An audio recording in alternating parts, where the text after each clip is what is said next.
there, and welcome to the Lifestyle Show with me, Pam Joseph. Hope you're fine, and hope your week has been great. My week has been okay. It really has. So we're going to be delving into a couple of issues here. Some of it a bit scary, a bit leery, but we have to do it.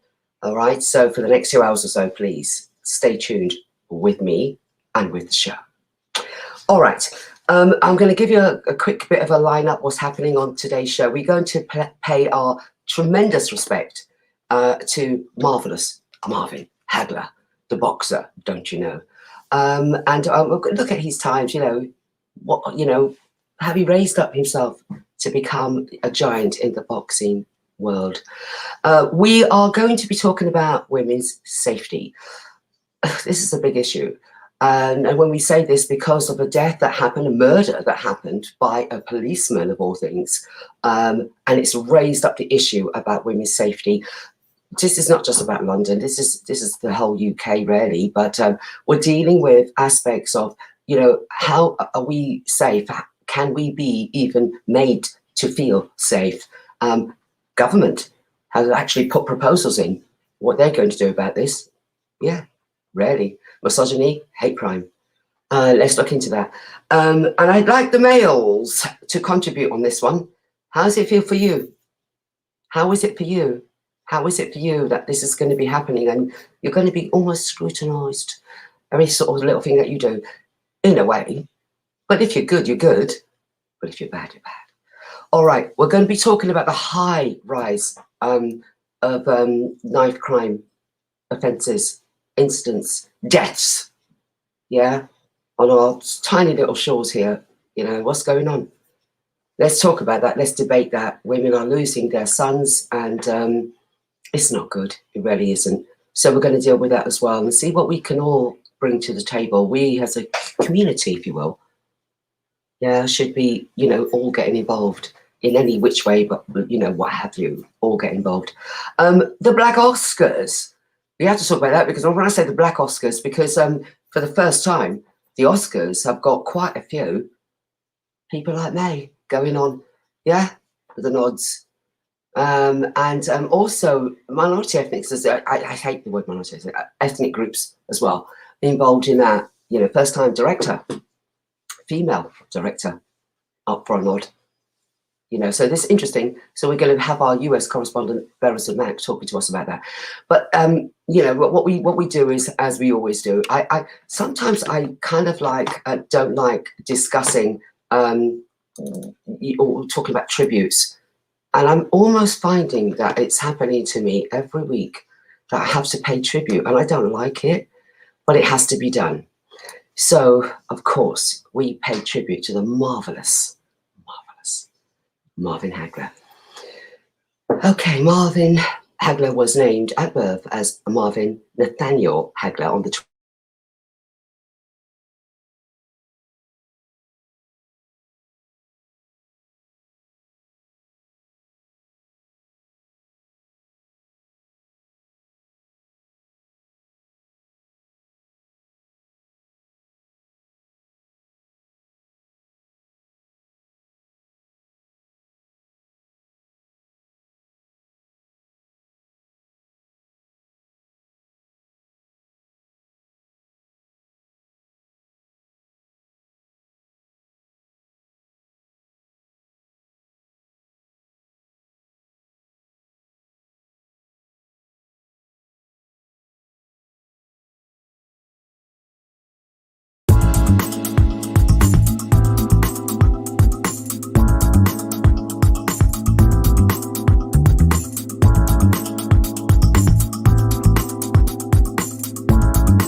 Okay, apologies. Apparently, it just went on its own. It just muted me. I don't know why. I think I talk too much. I don't know. It just muted itself. So apologies about that. Let me continue. Let me start with Marvelous Marvin Hagler. Apologies. Marvelous Marvin Hagler was named at birth and born Marvin Nathaniel Hagler on the 23rd of May 1954. He was an American professional boxer and film actor who competed in boxing from 1973 to 1987. He reigned as undisputed middleweight champion from 1980 to 1987, making 12 successful defenses of that title, and holds the highest knockout percentage of all undisputed middleweight champions at 78%. Wow. While also holding the second longest unified championship reign in boxing history at 12 consecutive defenses. Now, his reign as undisputed middleweight champion is the second longest of the last century, behind only Tony Zale, whose reign included several years of inactivity during his service in World War II. But overall, Hagler has defeated 11 opponents, 10 of them by knockout, for the world middleweight title. In 1982, annoyed that network announcers often did not refer to him by his nickname, Marvelous, Hagler illegally changed his name to Marvelous Marvin Hagler. Well done, sir. Hagler is an inductee of the International Boxing Hall of Fame and the World Boxing Hall of Fame. He was named Fighter of the Decade in 1980s by Boxing Illustrated magazine and twice named Fighter of the Year by the Ring magazine and the Boxing Writers Association of America. In 2001, the 17th greatest fighter of the past 69 years. The International Boxing Research Organization rates Hagler as the 6th greatest middleweight of all time, while BoxRec rates him the 29th greatest boxer of all time, pound for pound. Many analysts and boxing writers consider Hagler to have one of the most durable chins in boxing history, having been knocked down only once during the entire professional career, and the second knockdown is still being disputed. Hagler was a top-ranked middleweight boxer for many years before he fought for the title. He struggled to find high-profile opponents willing to face him in his early years. Joe Frazier told Hagler, "You have 3 strikes against you. You're black, you're a southpaw, and you're good." He often had to travel to his opponents' hometowns to get fights. His first break came when he was offered, on 2 weeks' notice, a chance against Willie the Worm Monroe, who was being trained by Frazier. Hagler lost the decision, but the fight was close, so Monroe gave him a rematch. This time, Hagler knocked out Monroe in 12 rounds. In a third fight, he defeated Monroe in 2 rounds. Boston promotes Rip Valenti took him on. The interest was there. He took on Hagler and began bringing him into the top-ranked opponents, for Hagler to fight with. So he fought in 1972 Olympics gold medalist Sugar Ray Seales. Hagler won the first time. The second was a draw, and Hagler knocked out Seales in the third fight. Number 1 ranked Mike Colbert was knocked out in the 12th and also had his jaw broken by Hagler. Briton Kevin Finnegan was stopped in 8. Afterwards, Finnegan required 40 stitches in his face. He dropped a controversial decision to Bobby Boogaloo Watts, but knocked out Watts in 2 rounds in a rematch. Hagler won a 10-round decision over Bad Beanie Briscoe, and by then promoter Bob Oram took notice and signed him. Marvelous Marvin Hagler, May 1954 to March 2021. May he rest in peace and rise in glory. Let's go for a break.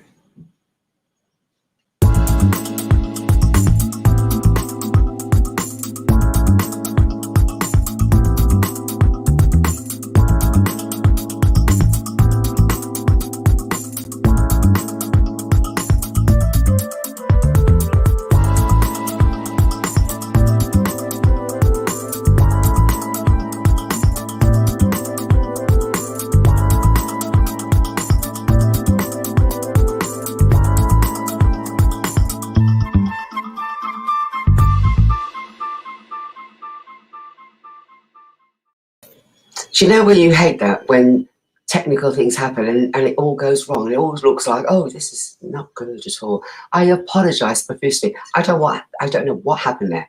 It just went off, and it was on when we started and it went off. So my apologies at the beginning of the show. So let's get straight back onto it. We're talking about women's safety. This is an important issue. And in the UK, you know, people have been coming out, you know, every young person, every middle-aged woman, everyone is coming out saying, you know, it's still not safe on the streets. We had the horrific murder of a woman, 33 years old, who was murdered by a policeman. And through that, Sarah Everard's tragic death has brought on a tremendous amount of people saying, hold on a minute, we need to look at this. You know, this is by a policeman. Of course he was off duty. How else could he have done the crime? How else could he have done the crime? Yeah. But it doesn't matter. This is a person of stature that we look to for help. If we're stranded anywhere, we look for a policeman, don't we? Women are not safe. Right. We have on board the Reverend Marjorie King. I should call her Prophetess Marjorie King. Marjorie. Hi. Thank you for joining me. And how serene you look, actually. You look absolutely serene there like that. But thank you ever so much for joining us, because this is an important issue. We also have on the legal aspect of it all, because government is putting in plans to make misogyny a hate crime. So we've got our legal eagle, Jennifer Obaseki. Hi, Jenny. How are you, Jenny? Long time. Good evening. How are you? I hope you're well and staying safe. I'm well. I am. Thank you. Thank you, Jennifer, for joining us. I need your input on this for the legal aspect, but let's first of all go back to what we're dealing with. We're talking about safety for women on our streets. Government are saying they're going to be putting £45 million in order to get more CCTVs set up, in order to get street lighting happening properly everywhere, and undercover police officers in wine bars, when we get normal again, in wine bars and nightclubs, etc. This £45 million is huge, but is it enough? Marjorie. It's big, isn't it? It's big, isn't it? It's huge, but is it enough? I mean, what other aspects are we dealing with here? Is it enough to talk about CCTV, lighting, and undercover police officers? Is it enough? Only time is going to be able to tell whether that will be able to make progress. I think sometimes they were already going to implement all these cameras and CCTV in the, you know, but this with what happened to these young ladies just enlightened them to put more CCTV cameras. They were going to already do that anyway, you know, but is it going to be enough? I don't think so, because, you know, what perpetrators do, they find a way to do it behind closed doors. You know, if they're going to attack somebody, they will find a way, you know, because they're sneaky, they're conniving. Perpetrators are not they find a way, put it that way. Yeah, and let's talk a bit more about your organisation as well, Rebirth. Yeah. Rebirth is a movement to bring awareness to sexual abuse and rape victims. You put that together years ago, Marjorie. Yes. With highlighting what's happened now and what's going on. This is so important, is it not? Oh, listen, it's massive. You know, when I was trying to bring it enlightenment to it, I think it's about 9 years now. I think 2011 I began. And it was so daunting to the world out there when I was trying to bring an enlightenment to it, you know, even to the churches. They were saying, why don't you let sleeping dogs lie? And I said, yes, let dogs lie no more. And so, you know, when I started this, it was to bring awareness that this is happening behind closed doors too much. I mean, I've counseled so many women that has been raped, has been sexually abused, that has just being abused even at home. So you know, it's very important that this has come to alignment. I mean, it was so taboo in 2011, you know, until we had the Jimmy Saviles, and then it all became a light, you know. So you know, it's so important. Yeah, Lynn Harper's just commented, their viewer there, saying that a predator will always be a predator. We're not going to get rid of predators, are we? Really, to be honest with you, there's always going to be evil on our streets. No. Jenny, let me bring you in at this point and say to you, government are saying now they want to make misogyny into a hate crime. What are we talking about here? What are they going to do? They're going to get rid of every male chauvinist. It's not really practical. What they need to do is invest in training. And when we say training, it starts in schools. They were discussing recently whether if you were walking down the street as a man, would you cross the road if you saw a woman walking by herself? And if you've not been trained to do that, you wouldn't necessarily do that to make that woman feel comfortable. Despite the rise of the Me Too movement and women being confident and emboldened to speak out and report crimes, what we've seen in the last, I would say, 18 months is a staggering increase in crimes against women and girls. And I mean rapes, I mean domestic violence. These have spiked, partly due to the pandemic. But the real sad thing is, the government wants to spend money on CCTV. They need to spend money on the frontline training in schools where it's going to make a difference, where you will see the difference filter through the community. And the other place they need to spend the money is in the justice system. So many rapes are going unconvicted. Yes. Police officers are not even prosecuting. Yes. The drop in the number of prosecutions is so concerning that we have to speak up for the victims and for the future of the girl, child and woman in this country to make sure they are protected. The money needs to also go into the legal system. It's not just about chauvinists. It's about real change that needs to be done. Real change, real change. This is so true. Marjorie, you've just been shaking your head and saying, yeah, talk to me. What more can be done? You know, I have a vision that we would have a centre for all rape victims to be able to go to that they can get healing. And one of the things that they've done, they've closed a lot of centres for women, you know, to be able to go and cry out and say they've been raped. They've closed them all down, you know, especially in Surrey. They've closed, I think there must be about 2 left, 2 or 3.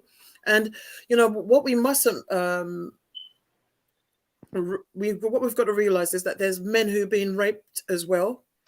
You know, because one of the times I had a wonderful conference, and you know, I had 10 men turn up, and I said, I ran and got the women to say stop them from coming in, and they said, isn't this a rape conference? And I said, yes. They said, well, we've been raped. We've been raped, you know, and it's something we, you know, put it this way. I used to put it in a department where I says it's just women, but it's men as well, you know. And I agree with, is it Jennifer? Yeah, I agree with her that we've got to start teaching it from schools. Yeah. We have to teach how to these things that is, you know, certain movements, certain things that children needs to recognize, you know, in the home or even out in the public. Certain movements is not acceptable. Yeah, I mean, even going stemming from that as well. When we talk about grassroots, and we as a family, parents, it's got to start with us, doesn't it? As well. Yes. Yes. You know, we got to teach our sons. We've got 100%, because sexual abuse starts at home. A lot of it starts at home, from a friend, from a neighbor, from an uncle, you know, from even an aunt. It starts at home, you know. So yeah, it's important that we teach family teachers the children what to expect, what to look out for. So Jenny, you know, you're saying that, you know, money should be spent into the schools, have that sort of education. What do you call it? What would it be under that bracket? What bracket would it be under? Sexual education? I don't know. At the moment, they do have various classes on I'm trying to remember the actual name for it in the curriculum, but when you go into the Key Stage 1, they actually start from there on teaching people to children about their bodies. So if you start teaching children about what is a good touch, bad touch, where is your bikini, who should be touching you under your bikini? Nobody. Who should be touching you around your bikini? Nobody. If it's a young boy, again, how people are being groomed online. It's not necessarily about touch, it's about that first contact, where what is appropriate conversation, what is an inappropriate conversation. So much of what Prophetess Marjorie said is absolutely right. It starts at home. But if you're the busy parent, or you're the parent that is actually very trusting, oh yes, go to the neighbor's house for tea. Oh yes, go to that sleepover, without investigating who's going to be there, which parents, what are boundaries. It's so important. So yes, in schools, it's very important that there is a foundation there, not just teaching what LBQZ is, but actually teaching children how to be safe. That's exactly what it's about. And it's not just, as I say, about the physical, it's also about the emotional and about conversation and contact, communication, proper communication, using proper language between yourselves. And if somebody says something, oh yeah, you look good, and they're saying that to somebody who's a preteen, excuse me, and you make sure you report that. When people are being groomed, okay, especially when it's young children, often the perpetrators know exactly how to get in there. Recently, we did a case, I did an open letter in France where they wanted to drop the age of consent to 13. And we did that because young girls of from ethnic minority groups were being groomed around playgrounds. They were being groomed around playgrounds in such a way that in France, because if force is not used, it's not really easily considered rape. So where these perpetrators were not using force, they were using money, they were using other enticements, and force was not used. Over time, these girls became more and more trusting with these perpetrators, let me say paedophiles. And therefore, they had their way, and actually they were not convicted. One of these girls actually bore a child for the perpetrator. That's how dangerous it can become if you do not teach your children boundaries.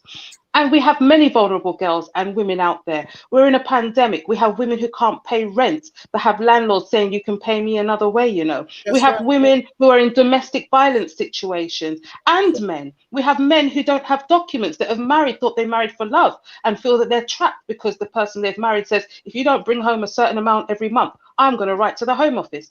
We have people in situations. Definitely, it has to come with training. Also training people how to spot these things. Sometimes police officers go into situations. Yesterday, I was at work for a situation where a lady had to go and do her first hearing during this pandemic, unrepresented, and has found herself with an order compelling her to make sure that she sees her perpetrator with her child. And she's been in a refuge. And they actually disclosed her address to the perpetrator. And they were asked to apologize. And the judge took that and actually has put this in an order. So we have to now think about access to justice. When you are a victim, finding access to justice in the UK is much harder than you think. We have young women of a BAME origin and children who are missing, some turning up dead, and people not carrying out full, I would say, frugal investigations. You have the young Nigerian girl who was found dead on Bexhill Beach in Sussex. She had gone for work experience and she was found dead on a beach, and they have said that they don't find that suspicious. You think a young lady would leave London, go and actually just put her clothes and die on a beach? It's staggering what happens, but access to justice and training is important, not CCTVs and misogyny. I'm sorry. Donald, this is a man coming from, Donald writes from Streatham. He says, I feel that we men are being victimized as if we're all predators. Not at all, Donald. There are some excellent men out there, some saviors, some heroes that are out there. And as I say, some victims too. It's not easy when a man speaks up about rape. It's not easy when a man speaks up against domestic violence of the most staggering proportions. And you'll sit down and think, oh my gosh, you've been through this. And even when they go to the police, at times they're expected to stay and tolerate. They're not given the support they're needed. They're not even given the referrals. As a police officer, as a social worker, as a housing officer, even if you can't help, they should put that money into training those individuals as to where they can go. But one of the problems that Pastor Marjorie raised is they've started to close many of the places they would have gone to. And that's due to lack of funding. The local authorities tend to think that they want to be able to offer these services directly rather than fund them, not realizing the actual overhead and obligations that it entails, and training. So it takes time to build up a service for victims of sexual violence and domestic violence. It takes time and experience. You can't just flip it and run it from a manual. And so sadly, it's got that money, again, not just CCTVs or misogyny, but into proper resourced facilities to support victims. That's right. We're going to have to round up. Marjorie, I need you to give a bit more information about Rebirth, how people can contact you, how they can look about what it is that you do there. Can you give us that, please? They can contact me on my mobile, which is 079 30 36 7422. Website, any website addresses they can go onto, any social media? It's Pastor Marjorie. Sorry, I did have mobile. Yeah, no worries. Sorry.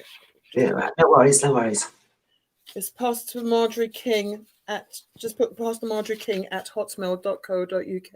Okay, excellent. Yeah. Thank you, Marjorie. Can I just say that, when I did my first conference, we had a social worker, police officer, gynecologist, the counsellor, all to come and speak about what they're going to input to help and support. And to my shock, they all broke down speaking about they've been raped, and it's the first time they confess it. Now, this is so serious that people need to be educated, re-educated. The government needs to do something very serious about this, because, the social worker, the police, the gynecologist, they all broke down crying, confessing. I brought them there for them to say what the social worker can do if a child's in your care and is taken out of your care. What is the social workers going to do, just to educate the people that was there? What is the police going to do? Some of the police, when you bring people in that has been raped, they treat the victim like they're the perpetrator. That has to stop. Absolutely. The gynecologist, when they go into the hospital to be checked, they are treating them like a piece of meat. There's no compassion. There's no love. And this is from victims themselves that has talked about it. Now, my sister died, consequences from a police who raped her. My sister ended up in drugs because she couldn't take it anymore. She was dragged in an alleyway and raped by a policeman after she ran out from Camden Town, saying somebody was trying to attack her. So she ran to the policeman. And in them days was 1979, a lot of racism. Yes. A lot of racism. And sexism as well. A lot of sexism. And this police took my sister in and raped her. I kept that as a secret for such a long time. It's something I couldn't hold. And out of it, I'm doing what I'm doing right now. And you are blessed for doing what you're doing. Tragic story, but you're blessed doing what you're doing, Marjorie. That's why you're there. That's why you're there. Jenny, just give us out any brief information about your law firm there for people who want to contact you. So if you've been the victim of a crime and there's two things. One, you can claim criminal injuries compensation. There isn't enough money to pay for your suffering, but at least you can try and get something that can get you on the way. That's for physical and emotional harm that you suffer. So that's Criminal Injuries Compensation Board. And then we can also help trying to get injunctions. And we've also turned around incidents where police have said they're not prosecuting an individual. We've made representations to ensure that they change that decision.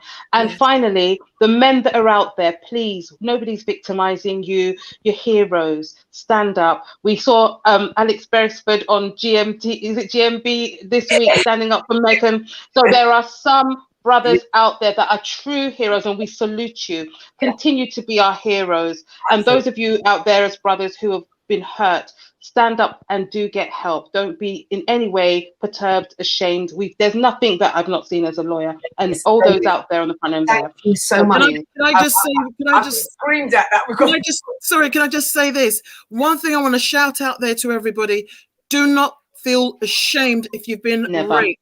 Never Never. feel ashamed. The only Never. person supposed to feel ashamed is the perpetrator. You Correct. must never feel ashamed. If somebody stole your handbag, if somebody robbed your home, you will shout it out until somebody said, tell everybody that you've been robbed. If they rob a part of your virtue, rob a part of you, shout it out. Tell somebody. Stand up. Stand up. Thank you. Colin Ray, singer Colin Ray, has just said to you, Marjorie, so sorry to hear about the tragic news about your sister. So sorry to hear that. As Colin Ray, singer. Thank you, ladies. What can I say? Thank you. My No pleasure. doubt, Thank you guys you. will have to come back again, you know, Thank because you. it's short and sweet to me. This is short and sweet. We go on and on and on. All right. So thank you. Thank you ever so much. Thank you. Okay. Thank you. Let's take a break.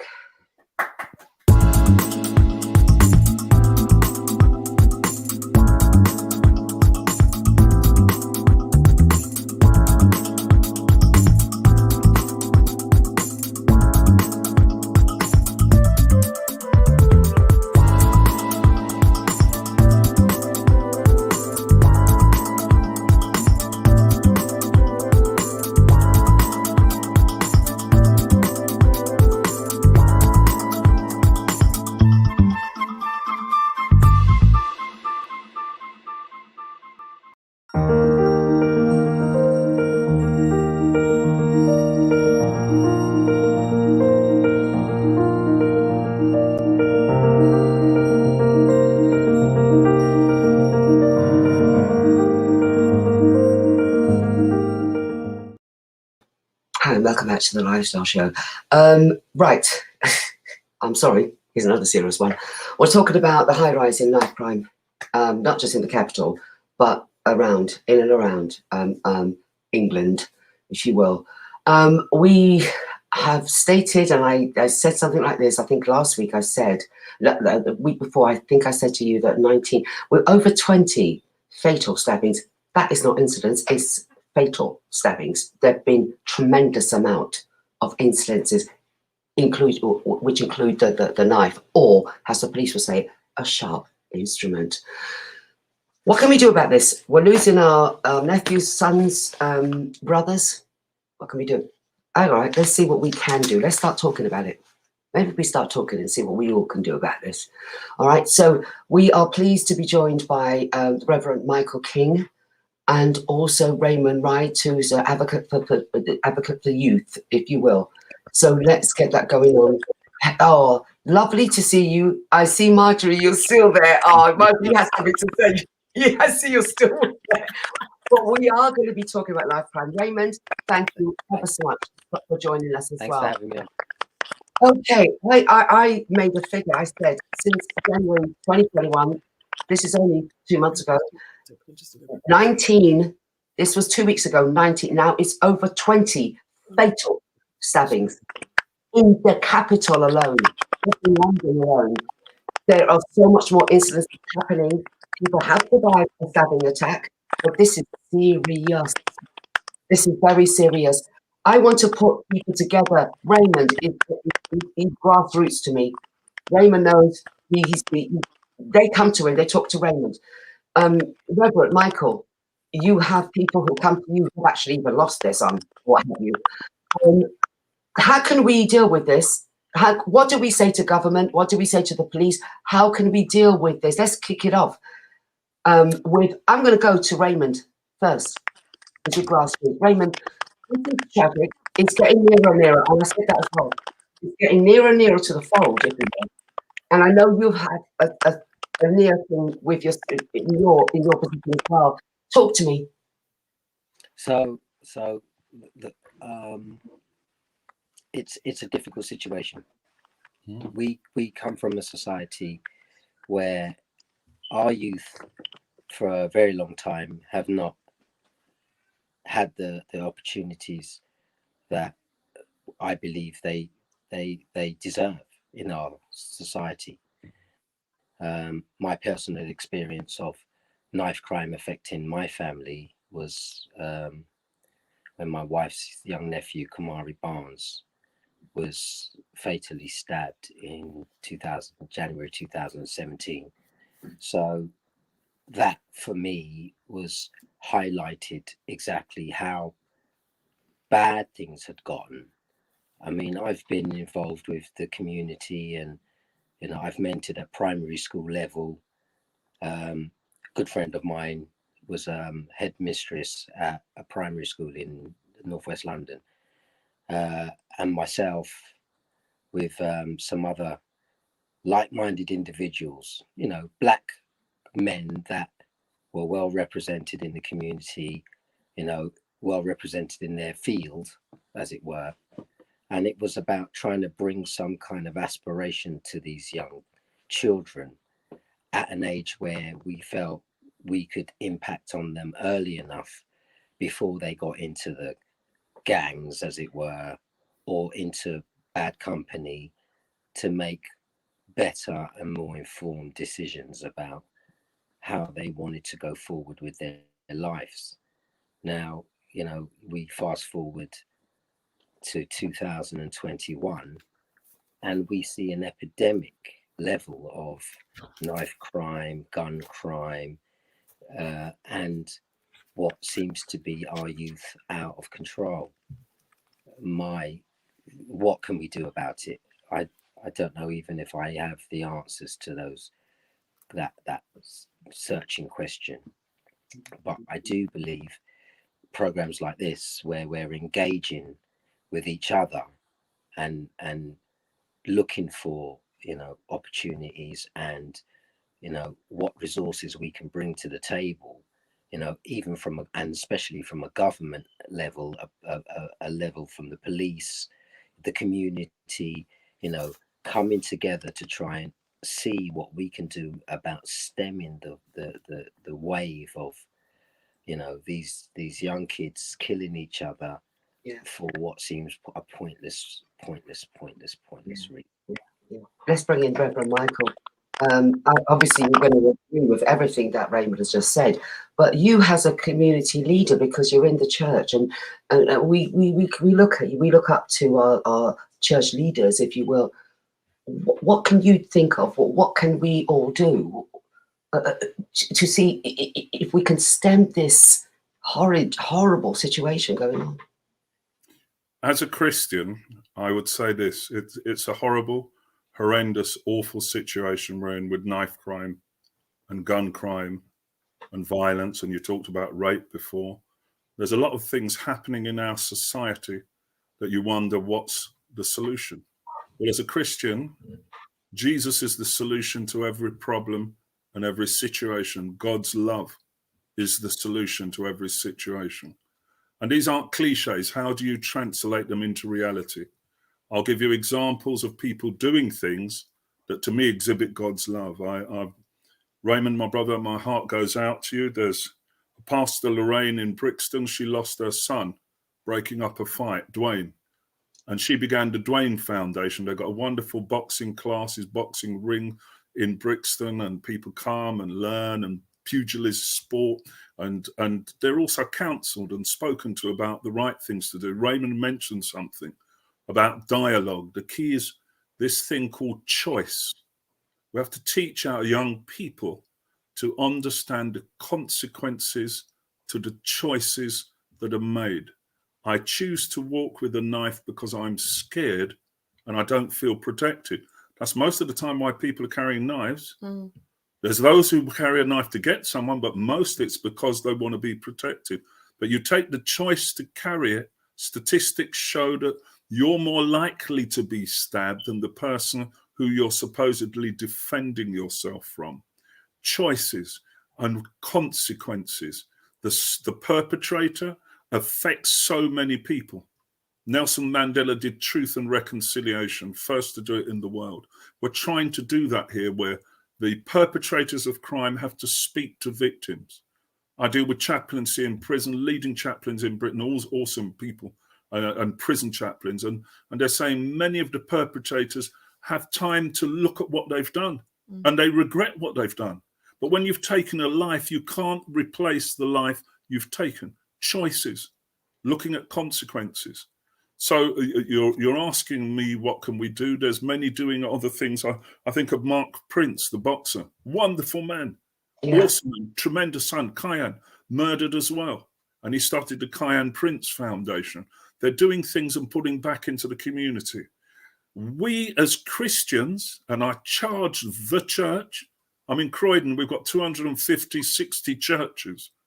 Christians are not meant to be just in churches, in the walls praising God, or on the Zoom of our church meeting praising God. That's Sunday. Monday to Saturday, we're to be in our communities, sharing God's love and God's solutions with the situations. The African proverb, it takes a village to raise a child. Well, it hasn't changed. We all need to be, as the Bible says, our brother's keeper. Absolutely. And I charge every church to talk to every young person everywhere. If you're walking past, don't walk on the other side of the road. Go and say, guys, what you up to? Girls and guys, what you up to? What's happening? How are you? Jesus loves you, but what you're doing in life? There's opportunity here. There's an opening there. I encourage you here. The one who's the rudest is the one who's a leader. Yeah. You can tell, I can tell you're a leader. What are you doing with your leadership skills? Many people, if given opportunity, change, as Raymond was saying, but we need to be the change we want to see. God has called us to share his love with the people who feel they are unloved and have to go to the county lines, gangs to belong. Why should they? They should Michael, I was going to say to you that you're saying that as a community, families, each individual families get more involved, look at what their son or daughter is doing, but get more involved, ask questions, get to know who they're moving with, get to know what it's all about. Who are they? What's the crowd that they're with? What you're saying. So we parents, it starts with us. I say it starts with us as parents, but you asked me from a church perspective, and really as a church that you can have 20 to 600, 700, 800 people in. I'm saying when you step out of the church, be a true Christian and be involved with the people around, not just your children, people around, young people, the young teenagers, young adults. Be involved. Don't walk past, converse, talk with, encourage, support. The conversation makes a difference. Raymond? Engaging makes a difference, and we need to engage. Okay, Raymond, what would you like to Fear out of church. What I'd like to say is I totally agree with the points that the Reverend has been making. His statement, it takes a village to raise a child. Now, London traditionally was a village, and time ago, our children on the street would have no fear of running around, doing whatever they're doing, and the neighborhood took care of them. Now, I know this because I come from a neighborhood, Chalkhill Estate. I grew up, and we were out all the time with our friends doing things that kids used to do. We weren't sitting in front of the TV and playing computer games. We were out there experiencing life. And I must confess for myself, I wouldn't do things in front of the parents and the adults that were around me for fear of the discipline that could be rendered in my direction. Mm-hmm. And nobody would be admonishing the individual. Your parents wouldn't go storming around there to argue with them about the way they discipline your child. You wouldn't want to go home and tell your parents that you've been disciplined out on the street for fear of getting disciplined at home, for the fact that somebody else had to tell you, to explain to you about your behavior. That in when I was growing up, I come from a really, huge family, close knit, and all of my aunts, all of my uncles, as well as my parents, were responsible for the behavior that I displayed, and the same with my siblings, and this is how we grew up. And I cannot explain where it went wrong. When did it change? But there has been a change in our society. There's a change in where discipline is coming from. You cannot discipline your children the same way that you used to be able to discipline your children, because that was discipline. Right.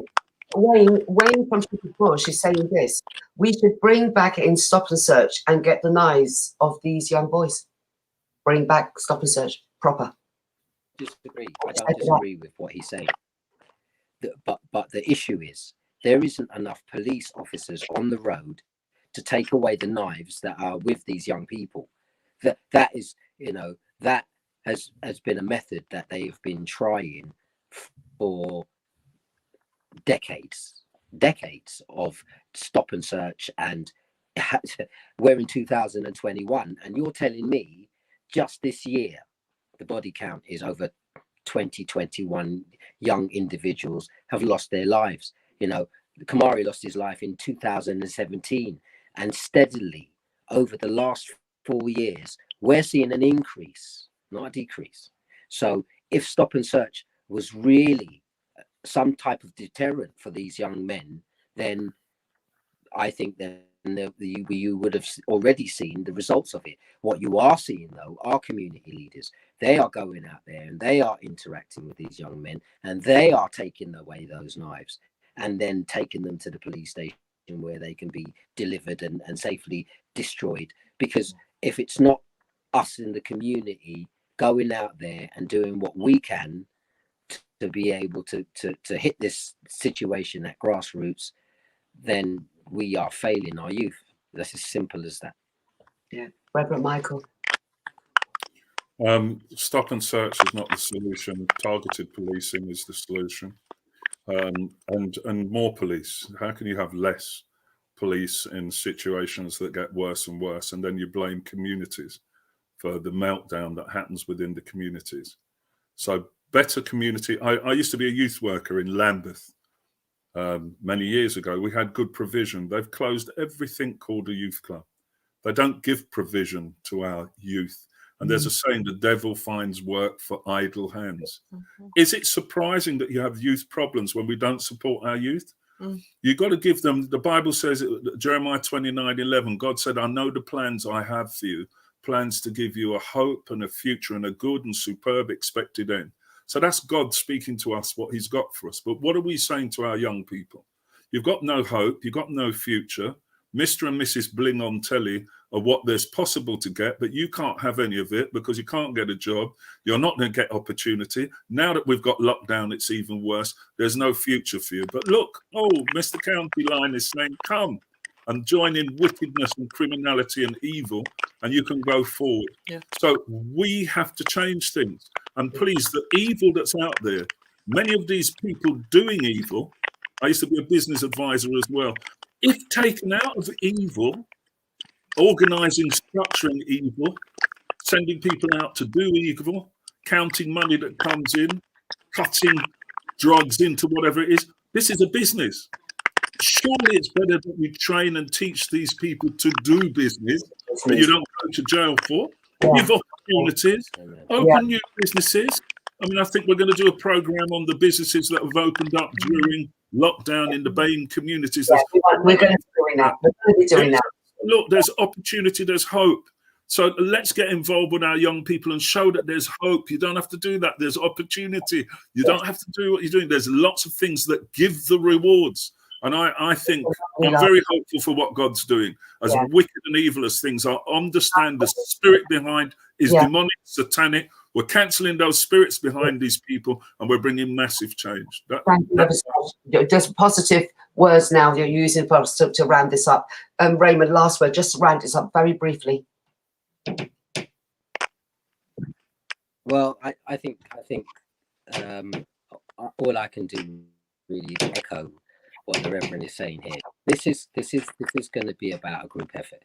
This is going to be about all of us coming together and trying to focus our attention on the youth. Remember that all of the advantages that these young people would have had have been taken away. There have been cuts here and cuts there, and the green spaces that used to be there we could run around and express ourselves in, they're gone. They're housing estates now that are the future prisons of the younger generation that are coming up. These are breeding grounds for the horrible people to take advantage of our youth and school them into doing things that make money. This society is all about, where are you going to get the money to enjoy all of the trappings that like the Reverend quite said, is on the TV. Absolutely. Absolutely. Everything is about social media. Thank you, Raymond. So, I mean, it's no, all about that. what we do is Yeah, the message is clear.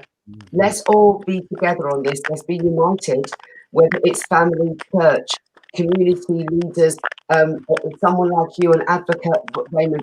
The message is clear. Let's all look about our own, not only just our own, as Prophet Michael said, others as well. If you see strange behaviour, let's get involved. It's all about that. That's the start. That's the start. We're going to keep up the rhetoric, right? So, Raymond, be assured we're going to be coming back probably next month, and Reverend Michael, you too. All right, so thank you ever so much. Thank you for your time. Take care. Thank you. Right on, let's take a nice short break.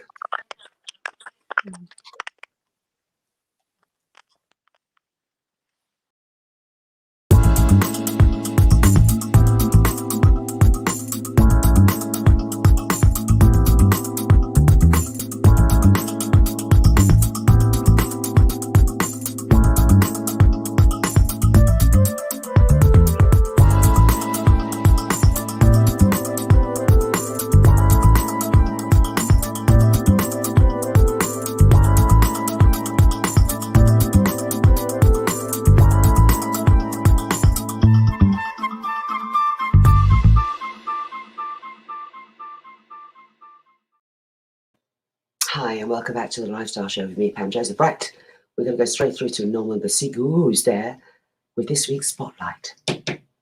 Spotlight indeed. How's it going, Pam? Great to see you again. Nice to see you. I love the hat. Oh, I'm trying. Honestly, you got to try in this lockdown. I think we'll be out of it quite soon. I think in a matter of weeks, we've got kind of a way out of this, haven't we? Wait. Well, looking at that hat, you're ready to go out on town. I've been ready to go out since last year, since July, but we've been in our rooms for anyway, like a year now. Let me leave you to it. I'll see you. You do what you can. All right, take care, Pam.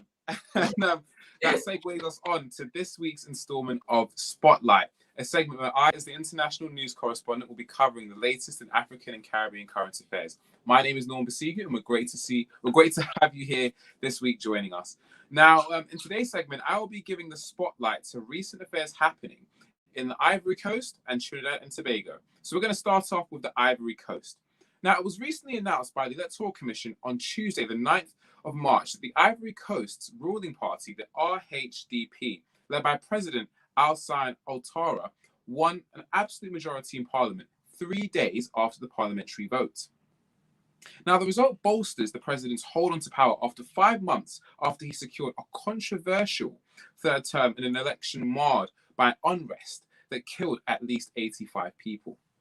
Now, the parliamentary election passed off peacefully, in a sign of hope that the West African country can emerge from recent violence. But what was the perspective of the opposition in all of this? Well, the general coordinator of the opposition party, Mr. Kofi, alleged that preliminary results were riddled with irregularities, and even went so far as to say that our concern is that results might be manipulated, warning against the government against any attempt to falsify the results. Now, his declaration came before the Independent Electoral Commission declared the results of the legislative polls. Meanwhile, the ruling party also made the same claims of victory despite the Electoral Commission having not declared the official results. Now, by way of context also, the main opposition party boycotted a presidential contest in October of last year in protest of the president's decision to stand for another term, alleging it was unlawful despite the Constitutional Council having cleared to him to run again. So how did the vote actually play out recently? Well, the legislative elections were generally calm, unlike the election of October 2020, which were marked by violence before, and the election which resulted in the killing of 87 people and the injuring of some 500 people. And so that ends that part of the spotlight. And I'm going to shift the spotlight now onto Trinidad and Tobago, where very recently workers at the Trinidad and Tobago Electoral Commission's Tobago branch were calling on their Trinidad managers to rethink a transfer of senior South-based supervisor to Tobago, as they fear he will fuel long-standing racial tensions affecting the delivery of services to Tobago's customers. Now, the supervisor was scheduled to begin work on the 8th of March, but Tobago workers want nothing to do with him. as they alleged he was being racist in his behaviour and his conduct. In fact, they went so far as to allege that 2 supervisors from the South Division were of a similar ilk due to their alleged making of racist remarks. Now, in a letter on the 4th of March, the Oilfield Workers Trade Union wrote to the TNTEC acting area manager objecting to the supervisor's transfer to North Trinidad and highlighting the alleged racist behaviour. The union said that given the history of the supervisor's previous conduct and behaviour and nature, the supervisor wasn't a good fit for the area's mandate for the integrity, conduct, professionalism, and respect. And so because the area is peaceful, they don't want to see any discrimination occur. And the matter was still going to be held on for review. And so, ladies and gentlemen, that sums up this week's installment of Spotlight, where I've covered recent affairs happening in Ivory Coast and Trinidad and Tobago. Now, we hope you enjoy the rest of the program. And until the next time, stay safe and stay blessed.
Hi there, welcome back to the Lifestyle Show with me, Pam Joseph. Okay, let's kick it off. This is the entertainment corner. Bang. Is that the promo? Where's my promo? No promo. Oh, Stevie, there's no promo for me. I think it's only dedicated to Anthony. How are you, Stevie J? I'm all right, Pam. Long time. How you been, girl? How you been? I've only got 3 words to say. Wow. And what are those? Wow. And, okay, wow. You missed one off. Wow, wow, wow. Lovely to see you. Again, top 10. Again, who will be this week's number 1? Wow, we're getting exciting. Every single week it gets more and more exciting.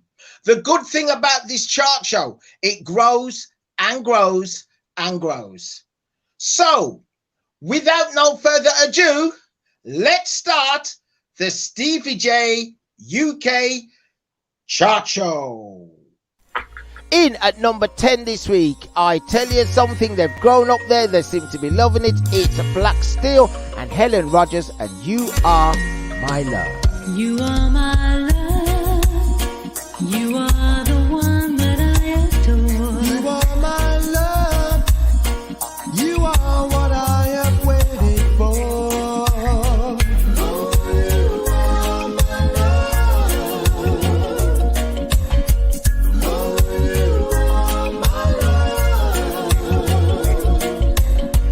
Oh, you are my love. You are my day. You change my winter into spring. You came my way. You made my Up to heart number 9 this week. He's creeping up. He's creeping up. It goes by the name of Joshua Kessler, and he's got that lovely little track called Rock I Stand.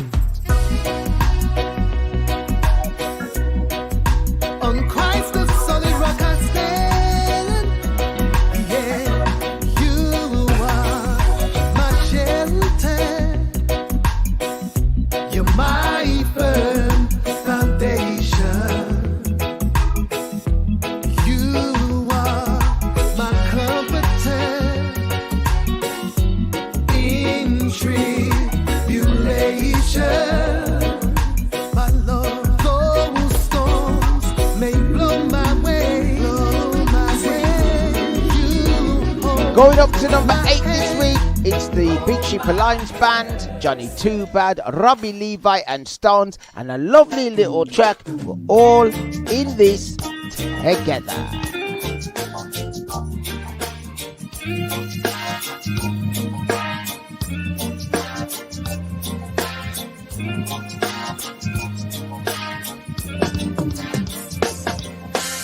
We're all in this thing together.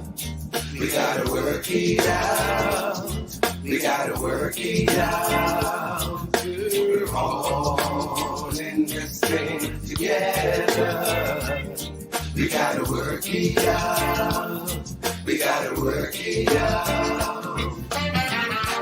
Just because you live high on the hill, and I live down here on the ground. All the things that are going on, that's affecting me. Going down to number 7 this week, a former number 1. He goes by the name of Bush T, and he's still rocking us all with that famous track, Come Join the Party.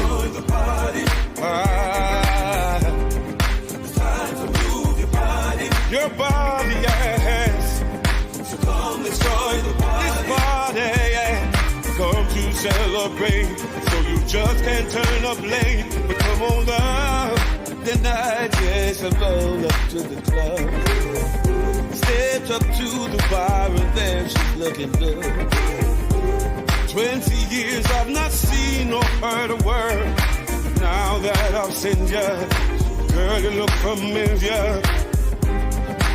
No, tonight is celebration night. Telling them they're creeping up, top 10's on fire. Up to number 6 this week, she goes by the name of Valerie Lane, and she's still standing by your God. Sometimes it's hard to be a Christian. Giving all your love to mighty God. You'll have bad time, but all in God's time. Creeping up, and she goes up to number 5 this week, goes by the name of Joanne. Joanne with a lovely little R&B track called Show Me Love. I would like to say a big thank you to you for always being there when I needed you. And I am eternally grateful for all the things you have done. I appreciate the time that you're giving. You have a heart of gold, oh boy, I am smitten. Let me take you to the special place.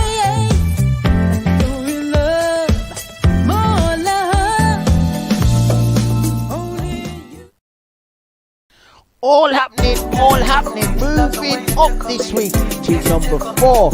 He goes by the name of David Cole, and has got a wicked little track now called Tickle Me. Yeah. Tickle me once, girl, then tickle me twice, girl. Your sugar and spice, girl, and everything nice, girl. Love me forever and I'll be true to you, girl. True to you, girl. You are an angel and you're so divine. You are an angel and you're mine. All happening, firing on cylinders. Going up to number 3 this week, he goes by the name of Melody, and he's still doing what he does best, and he is ready to party.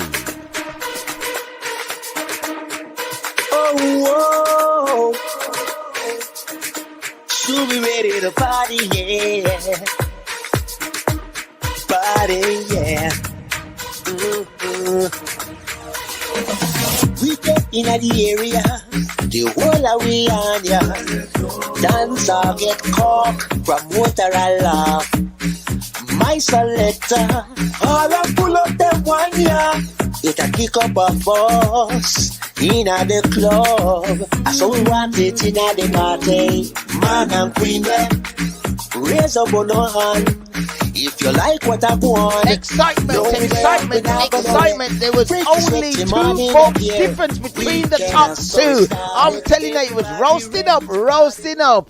Still holding their space at number 2. It's Rima, and they're still telling you about the meaning of life.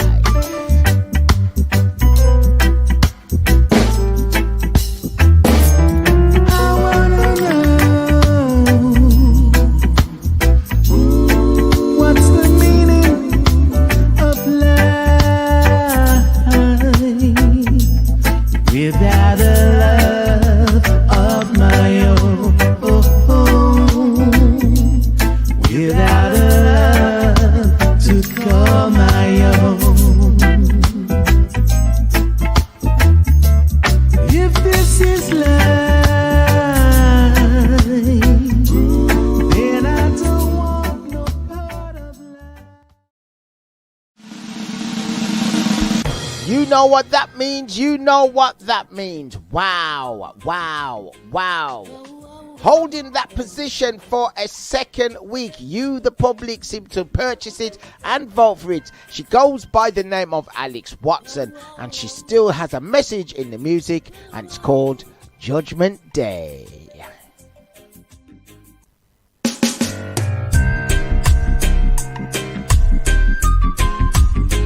Whoa, whoa, whoa, whoa, whoa.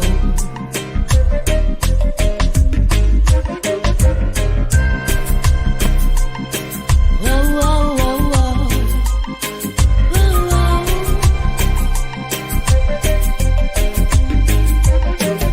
I pray for Mother Africa, the country of our birth. I pray for all the people who are lying in the dirt. I visualize a place and time where everyone is free. I wonder, when will it be?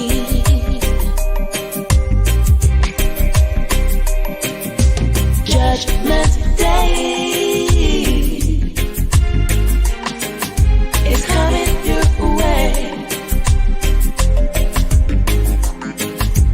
Hear what I say. It's coming your way. I pray for Mama Africa, the country that we live.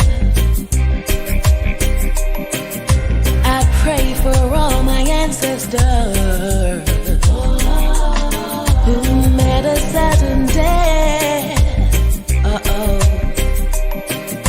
I visualize a place and time.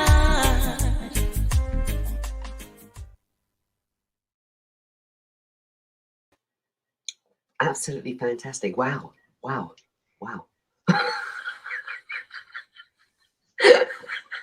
What can we say, Pam? What can we say?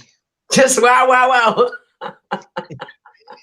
So we've got the gorgeous Alex going to join us just now. Yeah. Alex. Hey. Hey to you. Hey, girl. Hey. There she is. Absolutely fantastic. 2 weeks in. 2 weeks, you know? 2 weeks. 2 weeks, fam. How do you feel? I feel elated. I feel like make it 3 weeks, make it 10 weeks. No. I'm really happy because like I've been here for a bit. Yes. Yeah, and I think that's the song that is really what people have said to me is like, yeah, it's really relevant now. It is. But I think it was always relevant because I didn't write it the other day, but I put it out the other day because do you understand? Yeah, bang on target. So influential figures, images that we see there for your video as well, and it is bang on right now. Yeah, that is basically like a montage that's been put together with the song because there's no video, but I was really like touched by it because all those people like Nanny, Steve Biko, Martin Luther King. Yeah, that's where I'm at. So, and that's where the song comes from. So, yeah, I'm really, really grateful, and I just hope that the song resonates with people. Do you understand? The song resonates with people. I think it has resonated because that's why you're still there. Second week running. So, yeah. Pow, pow, pow. Not my gang. And It's you know not my what? gang. Women, Not my girl power. Is it me? Yeah. And Then wait. No. Alex, I'm going to say something to you as well, just sort of like, not to be too dark about this, but as we are talking about girl power, women power, and our safety, and about us, this is so real. Listen, I'm going to tell people that want to try and harm girls, your time is up. Simple as that. It's not on anymore. Yeah, we don't want to see our daughters, we don't want to see our nieces, and we don't want to see our granddaughters going through certain things anymore. It's not relevant. Like, move on, figure it out for yourselves. Otherwise, we're gonna have to figure it out for you. Stop your nonsense.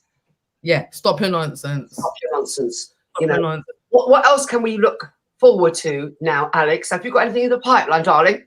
Mate, so much things like that. I've got new music myself. I'm a manager for an artist called Roots Maneuver. I've got a band that I manage called Bastido. I've got another artist I manage called Empress Ebbs. You can see Roots Maneuver in the background. I've got so much things coming up just for this year. I've got a new release coming up with my band. I've got probably new music coming up just for myself, and I've got new music coming up with Roots Maneuver. But the main thing I want to tell people is that believe in yourself. Believe in yourself and believe in one another, and like, love life. Don't let anyone stop you from that. Excellent. CBJ, do you want to have a few words? I mean, you're listening to us so contently, yeah. Yes, I just want to say well done. Yeah, look, it's Alex. Nice to see you, nice.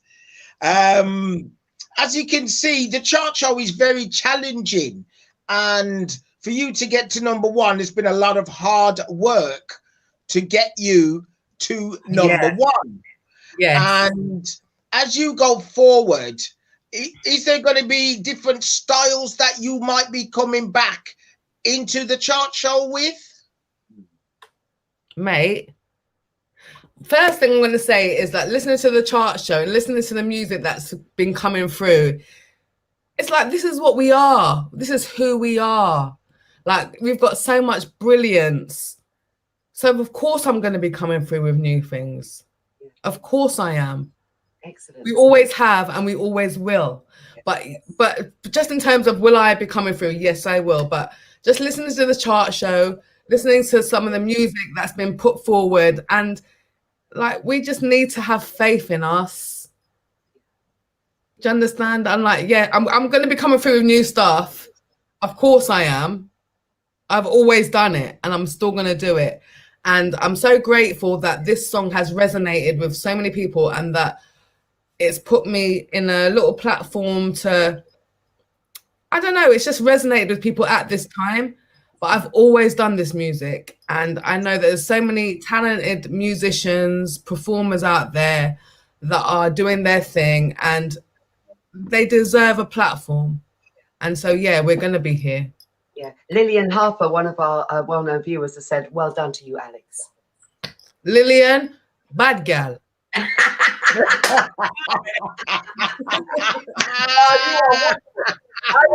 I hope you do number 3. Third week. I hope so, but you know what? There's so much good music in the Stevie J chart show. And Stevie J, let me just tell you, Stevie J, like, thank you so much for all your positivity, all your hard work, because I don't think people know what it takes to just sit here and be here.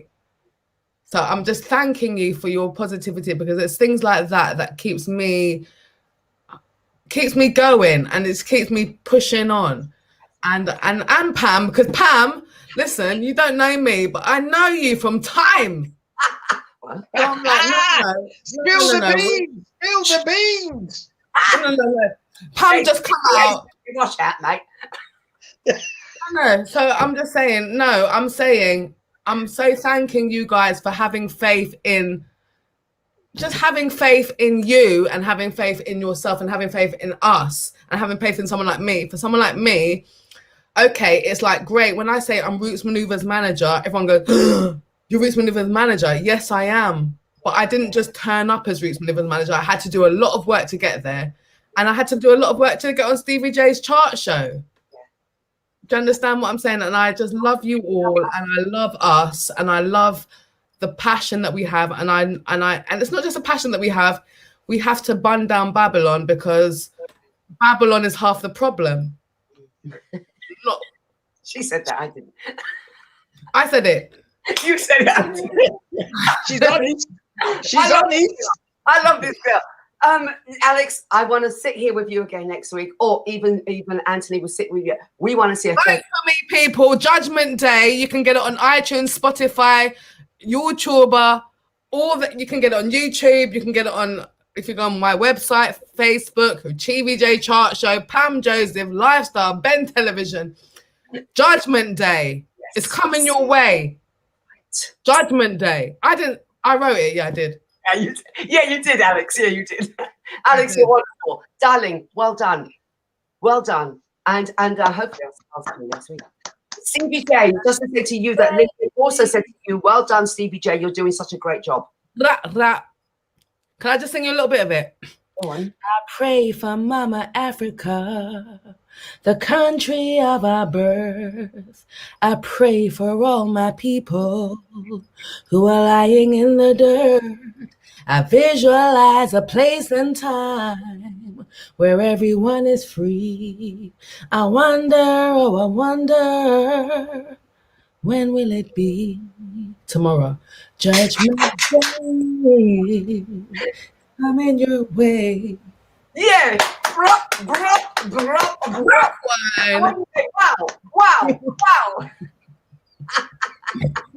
Lovely. Alex, thank you. Stevie. Thank you, Pam. Thank you, Stevie J. No problem. Thank you. Take care.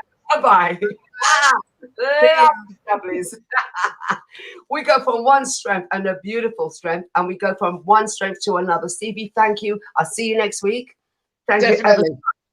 Now we're going to talk about, I'm calling it the Black Oscars, my dear, because for the first time in many years, we've got a lineup of people looking like me. Barrister Mack, US correspondent. Let's have you on. My God. Barrister, that's not your dressing gown. Sorry? No. This is no. This is come on. This is going on here? Let me do you like what Jay-Z told this guy. This is mauve. Yeah, this is cashmere, okay? It's just Can I ask for the material? It looks like a dressing gown, darling. oh no. It's a sweater. It's a nice cashmere sweater, which was given to me by H&M. So, I'm kind of just, sporting it. You're sporting it. Yeah. And, sometimes, people sporting it. You're about to go to get stuff, I do get stuff, I'm still there. I may not be on the radio right now, but hey, trust me, I still. You should have been on the radio with that. Sorry. Beresford. Yeah. Let's go with this flow. Beresford, I cannot believe how many black faces is featured on this year's Oscars nominations. That's going to be out on the 25th of April. Now, when I say this, I mean this not to say hurrah, hurrah, because there's something about this that I don't understand. I've never heard in one flick, one movie, 2 best supporting actor roles. I'm talking about Daniel Kaluuya and Lakeith Stanfield, Yeah. both of them for Best Supporting in one movie. Yeah. I heard such a thing for Judas and the Black Messiah. What's going on there? What was that about?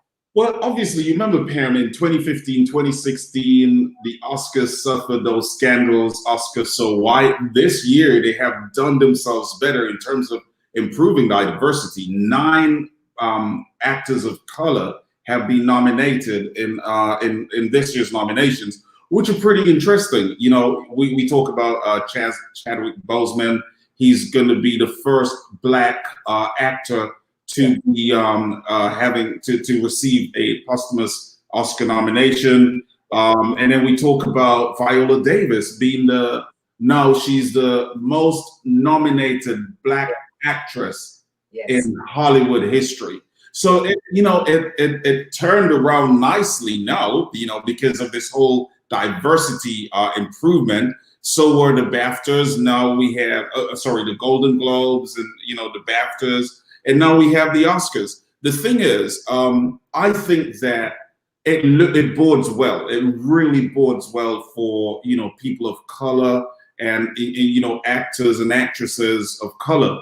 What I would really like to see is Daniel Kaluuya winning that Best Supporting Actor gong. Absolutely, Beresford. Absolutely. Do you think so? I'm going to say it again to you. I'll put that question again to you. Why didn't one of them go up for Best Actor and then the other one for Supporting? Why is it that you've got 2 leading actors, but one must lead? And I believe that, Seth was the one. He was the one that was. I would have thought he was the one that was more of the leading actor because he was the undercover cop. Yeah. It's a true story here. It's so interesting you say that, but we could all, think about certain things. I think it's easier now based. This is my feeling. I'm suggesting, and I would like to see this happen. I believe Chadwick Boseman will get that Oscar in best actor category. I think so. I think now we got to look at Best Supporting. Daniel may, and they always say, remember, Pam, they said. So you're basically telling me, Beresford, sorry to put a pin there, but you're basically telling me that the reason they gave 2 in one movie, 2 supporting actors in one movie, because they are going to give it to Boseman, and get one of those 2 is going to get the supporting. Is that what you get? A tactful move. That's my gut feeling, and we'd love to see it happen. Whether it happens or not is a different story. You know what I'm saying? But I would love to see that happen, and I think a lot of other people would really want to see that happen. Also, that Chadwick gets an Oscar. And remember, they always say the Golden Globes are an indication of the Oscars. So remember, Daniel won a Golden Globe in this particular category. Yeah. So is that an indication he could be winning that in this category at the Oscars? Who knows? They always say that the Golden Globes are kind of like an indication of what could possibly happen at the Oscars. So, it's hey, we'd like to see that happen. I mean, at some point, the Oscars have to have one big rush of African Americans or people of color winning awards. And remember also too, Judas and the Black Messiah is the one of the first movies with an all-Black production team nominated for an Oscar. So there's a lot of history being made here, Pam. And I think at some point, someone's gonna say, I remember the people who are voting, there's more diversity there now. So, hey, we all have to wait and see. It's going to be a very eventful night. And I like what the Oscars did too. They've said to, nominees, collecting your gong is not an option via Zoom. So you got to show up. So that's going to be a really nice situation too. That would be lovely. Let's look at that, the animated feature film. I'm talking about Soul. So look at the lineup there. Who are the voices of Soul? And we know it's an animated thing talking about this man. We've got Jamie Foxx Mhm. You've got you know, he's an icon in himself. You've got the likes of Felicia Rashan of Yeah.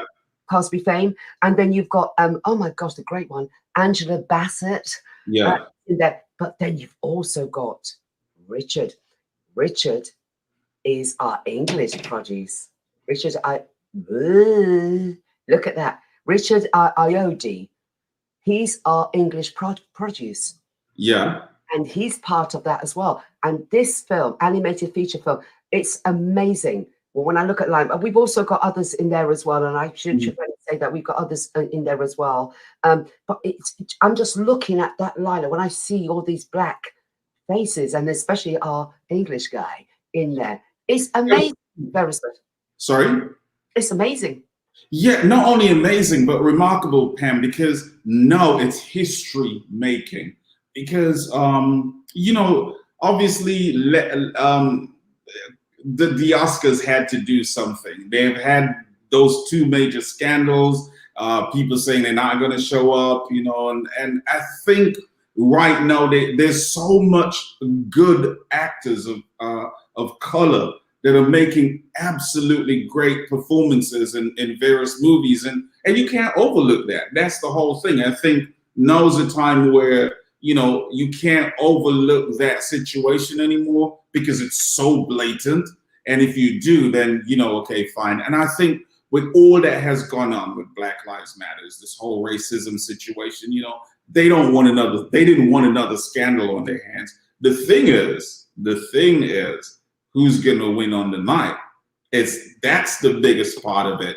Is it going to be a situation where we do see these actors of color being recognized for what they have done, or they're just going to be in the nominations just to say, hey, look, we're not so white as you said. We had these nominations. They just weren't good enough to get the gong.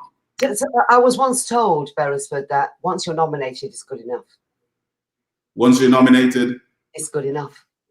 Yeah, because that's one thing for you, because they will now refer to you as Oscar-nominated actress, Oscar-nominated actor. So whether you win or not, that title stays with you all along. You know what I'm saying? Or nominated for 6 Golden Globes, 5, you know, an Oscar and stuff like that. So it stays with you. So it's and it opens up opportunities to it. Opens up the bank books of a lot of these production houses to bring you in. The interesting thing, though, Pam, is that Daniel's been getting a lot of pushback, I would say. I won't say flack, but it's more like a pushback because the role he plays as Chairman Fred Hampton, in Judas and the Black Messiah, there's this whole thing about why couldn't a Black American actor that role? But I think that Daniel, I think it was that role was just made for him.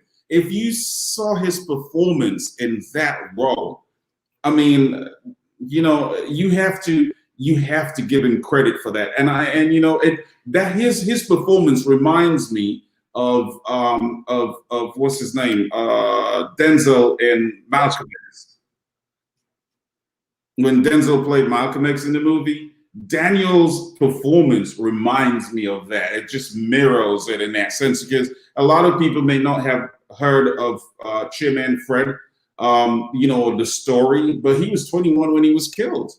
And Daniel had all of his mannerisms down to a T. It couldn't get no better than that. You know what I'm saying? So I would really like to see him go home with that gong on the night. Well, Beresford, can I just first of all say that you've got the man like, and I'm going to try to remember his name, Samuel L. Jackson, that first brought up this issue.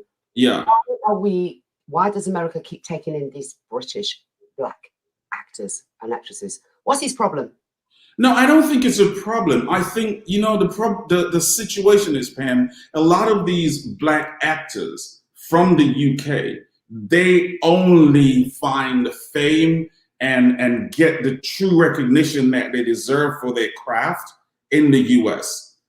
They don't get it in the US. Take, for example, Idris Elba. He had to come to US, and now he gets cast in all sorts of different things. John Boyega, Daniel, I don't know if you remember that actor Bashi, the MC Bashi. He was one of these when what was it, a garage or that sort of thing was going. Bashi is now a big actor over here in the US. He had to come here to get that fame. So I think for them, it's no, I don't think it's such a big deal now, because when you look at the roles that Daniel has played, John Boyega has played, they've put in really good performances. And remember, this is not the first time Daniel has played in a role. Get Out was nominated for an Oscar and won. And with his co-star in this new flick now. Exactly. Lillian Harper's just said to us, you know what? They always seem to get Americans to try to come over here and play British roles. So why not the other way around? I think we are better. I'm sorry to say this, and I am British born, and I don't give a damn when I say this. We are better at using an American accent. Yeah, true. It's the American accent is easier to manage. Yeah, and when the Americans come and try to do an English accent, it doesn't work. Like gel. Yeah, you're absolutely right, Pam. It doesn't work. It's easy for you to get that American twang and mannerism and stuff down, but it's a little bit more difficult with the British accent, and so it's easier for people to just come over here and get right into that sort of lingo and style and mannerism than it is to go in the UK. But I'm telling you, Pam, this is history in the making. Let's see. Andra Day, the United States versus Billie Holiday. Andra Day also, I forgot to mention. Talking about licking it down to a T, she has licked her down. Even, is it her own voice? Well, yeah, I think they're saying that was her own voice, actually. Oh my gosh. Remember, she's a very good singer, so But she played the part well, in the mannerism, as you say, as Billie Holiday, who was kind of aloof and kind of like that, and she did so well. Yeah. She did so well. So black actors and actresses, they really immerse themselves in the role in a way where it's easy for them to kind of play it at such a level where it comes across as believable.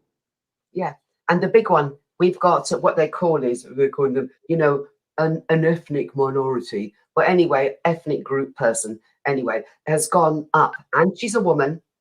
Best director, she's got the nod. Nomadland, Chloe Zhao. Yes. That's interesting because she has been nominated in different categories, and it's history making for her too, because those categories, she's the first woman of color, actually, first woman of color. Yeah, that's right, absolutely. And the on the ground, they're saying that she's probably going to get it. Varys, have you been hearing anything now? Well, you know what? I think so, and even so, more so with what's happening over here. I don't know if the ballots are in just yet. You know what I'm saying, or whether all the tabulations are being done so far. We don't know. You're keeping a tight lip on that. I think you know more than you're saying, Beresford. I think you really do. But let us see. Okay, we're going to have to wrap up. Beres, thank you ever so much. We're going to keep our eyes open for that. 25th of April is the Oscars.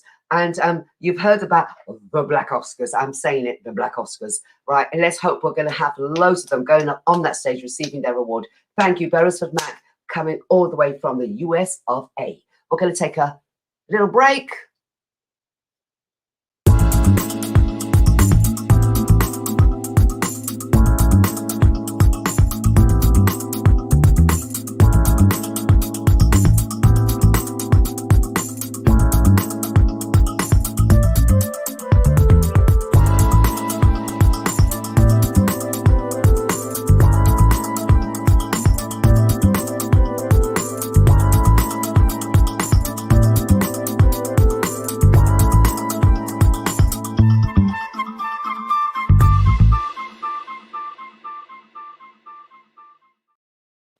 Okay, here we go.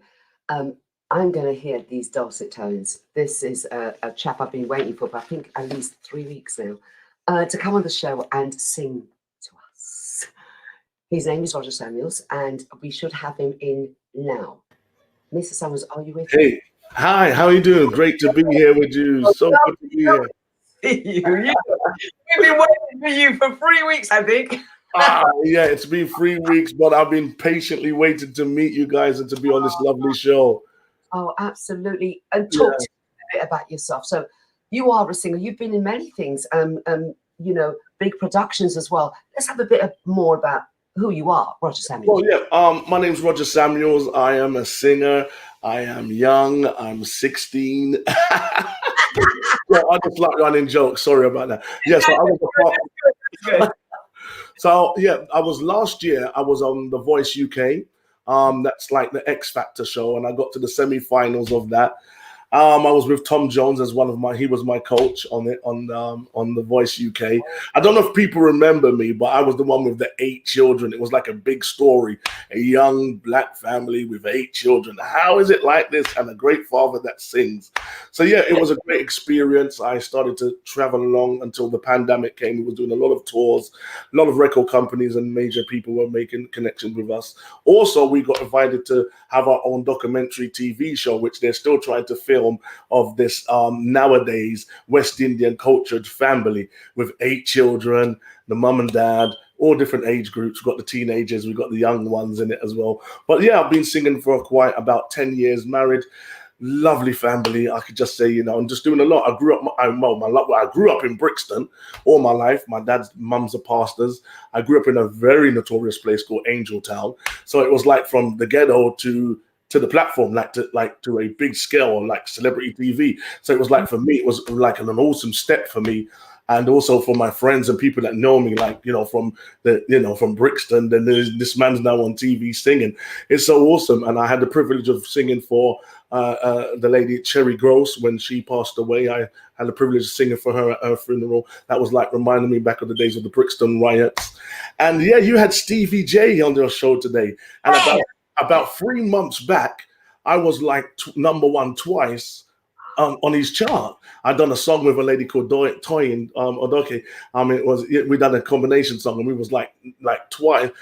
We came like #1 twice for 2 weeks. So it was great to see Stevie J. I've never met him before, but I remember we was #1 twice about 2 months ago. But great being here with you guys, man. Well done. Roger, what made you go into it professionally singing? You say you've always sang sort of thing. Yeah, I've always sang professionally. Professionally, I would say now about 10 years. So I am young. I am young. I'm stepping into my 40s. But yeah, about 10 years now I've been singing, and it's been hard in Britain because, you know, Britain is quite of a tough area to break with music. I heard one of the ladies speak today about, you know, having faith in, you know, yourselves bringing musicians and artists like ourselves on the platforms like this, which is needed. You know, we need more record labels. We need more people that can recognize good talent. That's why some of us are now venturing and going on all these TV shows, trying our best to be seen. But what we really need is some labels now to find us. We do all of this. We make our, you know, Instagram page well known, our Facebook pages, but we just need the label. So I'm really supported for you guys to do this, to have me on your show. And yeah, you know, I do travel. I go to America, Barbados, Jamaica. They love me a lot. I'm just releasing a reggae tune that's going to be like, wow, one of my first reggae tunes. So that's going to be awesome also. So yeah, I grew up in sound system stuff as well. So for me, but everyone calls me the little Luther Vandross. And it's like, it's always tied with me. Yeah. That's title. Oh my gosh, the little Luther Vandross. Yeah. Brilliant. Yeah. Got that kind of gift, you know, to even be sounding like him, because yeah, you know, we all know he's an icon. Yes, yeah. I grew up on his music. I mean, Luther Vandross, you know, the Penny Pendergrass and songs like that. But then I went in my younger areas. It was like more the Brian McKnight, Joe Desi, Mint Condition. There was sort of music that I used to listen to. Then I gave my life to God, turned to Christian as well, and started to some Christian music as well. And it's just been an awesome journey for me. It's just a different journey. Okay, Roger, I'm going to leave you to it because you're going to sing us a rendition. I don't know what it is. What's the title? All right, I'm going to sing to you today a well-known song. I know you're going to think, how can Amel even try to do a Whitney Houston song? I'm going to sing to you today, I Look to You. Take it away. Set it up. Cheers.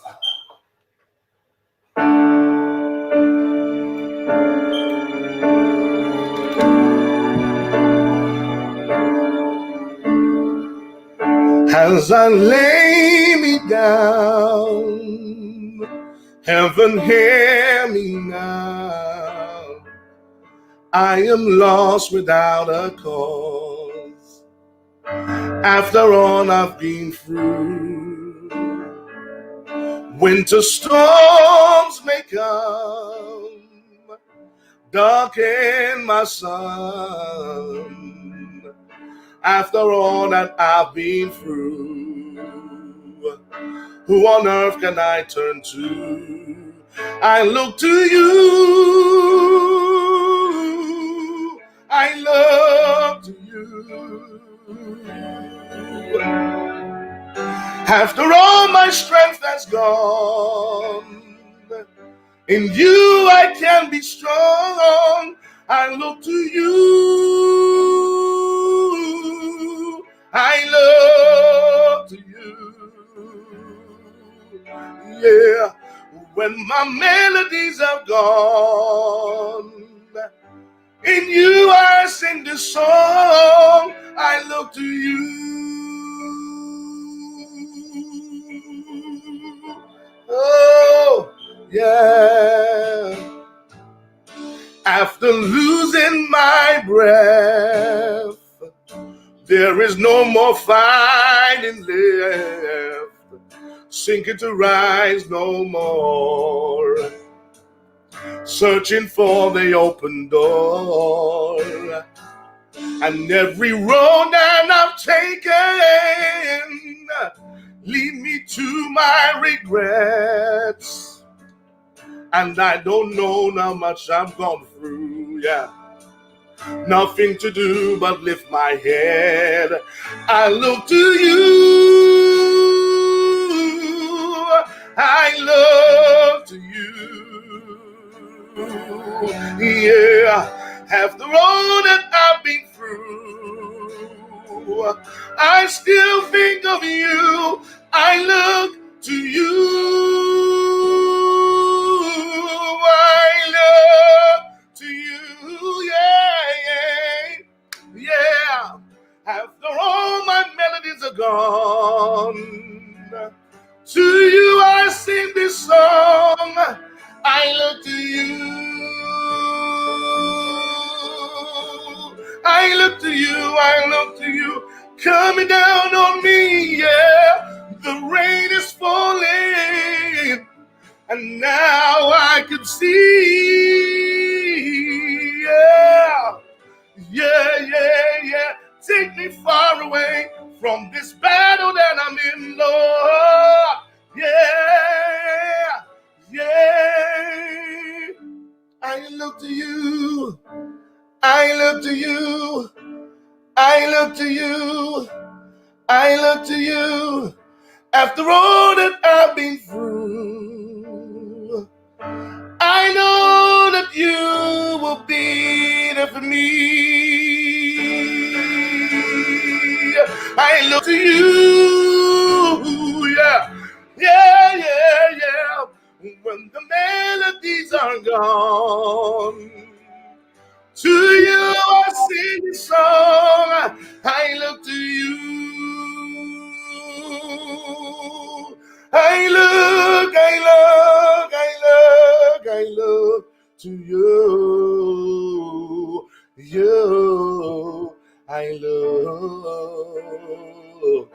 I look to you. Thank you so much.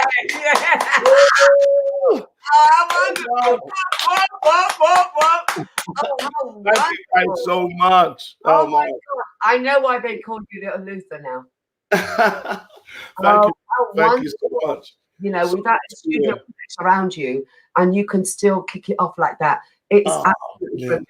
Thank you. Thank you so much, man. Thank you so much. Respect from you. How can people know more about Well, you? yeah, you can find me on Instagram. You can find me on Facebook. You know, all of those sort of media works. You can find me.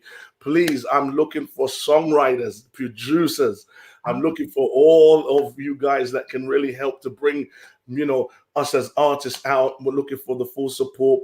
And I will also do vocal training. So if you really want to get yourselves a vocal training, the young people in training, I do work within schools, do mentoring and counseling one-to-one with young people. Because of my story from where I've come from, you know, a lot of people, you know, can believe something good can come out of the ghetto. That's the story. Something good can come out of the ghetto. So that's what I put my funds to. So thank you so much. You're an inspiration. Thank you so much, man. And I think we need you to come back in again to be talking about things like that with our youths, what's going on right now, all this Yes, that's right. and all this foolishness. Definitely. Yes. Thank you ever so much. Thank you, Pam. Thank you for having me, guys. Love you all. Thank you all. Take care. Take care. Bye-bye. Bye. Oh my gosh, 2 hours have gone so quick. I can't believe it. Anthony, where are you? Anthony, I love you. Anthony, come back. Anyway, you look at that. It's gone so quickly. So let's do it. Anthony's going to be back next week. So let's do the roundup now. So we're going to say thank you to Dargetti Tees, Henrietta Productions, Tamaray Event Designers, Lusters, and OTC. Thank you to all our guests that came out today to speak to us and make this such an interesting show. Thank you. But many thanks to all of you who watched the show today. Thank you. Do the likes and the ticks and support us and tell your friends and fam, you know, to watch it out. This show is now going to be relayed onto the Sky platform this Friday. Yeah. So it's going to be on the BENTV 192 Sky channel. Yeah. On Friday from 10 a.m. So that's 10 a.m. And then we've got the following Monday, it's going to be from 5 p.m. to 7 as well on the same channel. Yeah, you can email us all your bits and bobs and what have you. Lifestyle on ben@hotmail.co.uk is there on screen. And yeah, we just want to thank you all for your time and giving us that support. Keep the likes, keep it coming in. And there's so many people I want to say hi to. And that they keep flashing in and they're on the phone here, they're on the laptop there. And I can try and say quickly, William, Amantha, you know, thank you. There's too many to say. Thank you all. Just keep watching, please, and keep supporting and tell everyone else. So this has been The Lifestyle Show. My name is Pam Joseph. I'm out. Bless up.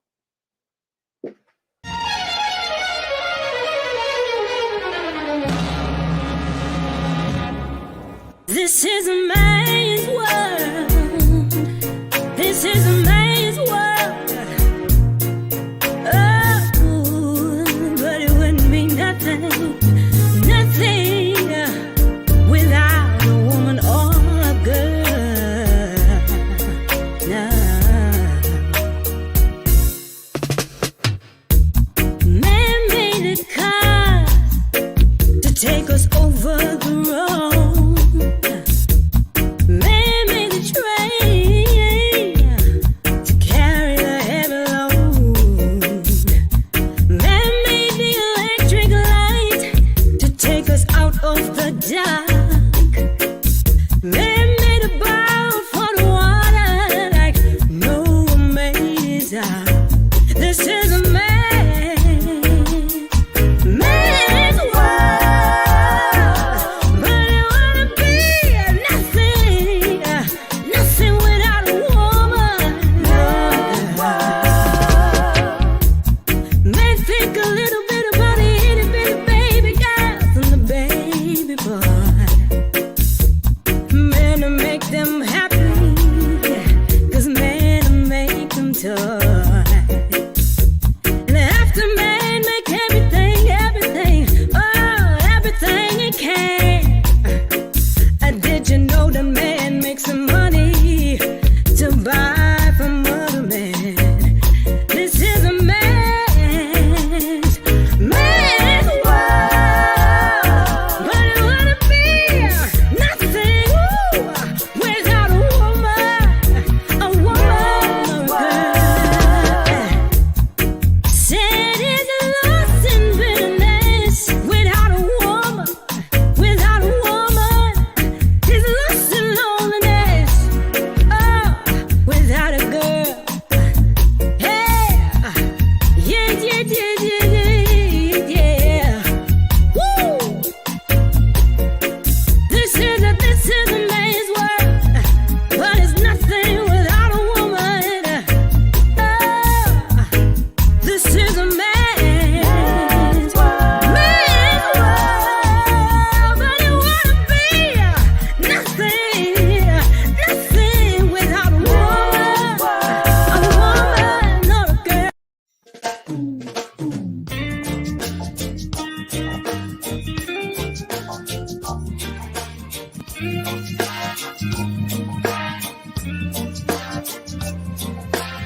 We're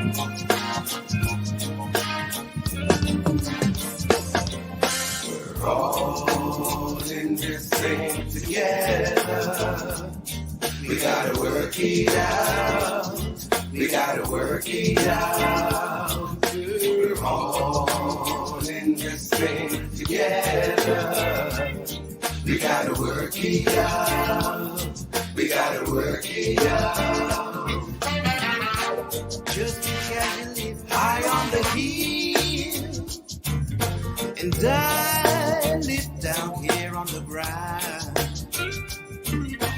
All the things that are going on that's affecting me, indirectly affect you, whether you know it or not. We're all in this thing together. We gotta work it out. We gotta work it out. We're all in this thing together. We gotta work it out. We gotta work it out. Can't you see we're messing up the water? Where in the world can we get more water from? How smart can a man be when he pollutes precious air? That kind of thinking won't get us anywhere. We're all together. We gotta work it out. We gotta work it out. We gotta work it out. We gotta work it out. All in this thing together. All together now. We gotta work it out. We gotta work it out. We gotta work it out. We gotta work it out. The varieties of life are confused, being misused every day. They're sending rockets to Mars while people on Earth they starve. How long you gonna let these things keep going on? We're all in this thing together. We gotta work it out. We got to work it out. We're all in this thing together. We got to work it out. We've got to work it out. All in this thing together. We got to work it out.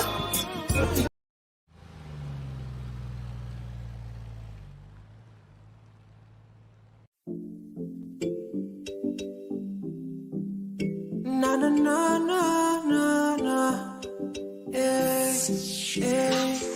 Ooh. Na na na na, na na na na, yeah, yeah. Superstars TV. Can you be my baby? You know I'm thinking of you. Can you be my baby? You know I really need you. You better stop playing before somebody gets hurt. You better stop playing before somebody gets hurt. No, no, no. Baby, I like it when you whine for me. Like it when you grind for me. Go back, please give me, she wants me. She goes by the name of Riri. I like the way she whine for me. I like the way she grind for me. You know you're my baby. Take time for me. Baby, slow wine for me. Can you be my baby? You know I'm thinking of you. Can you be my baby? You know I really need you. You better stop playing before somebody gets hurt. You better stop playing before somebody gets hurt. No, no, no. I love the way you throw it, bring it back for me. Bubble girl, a bubble, take it slow from me.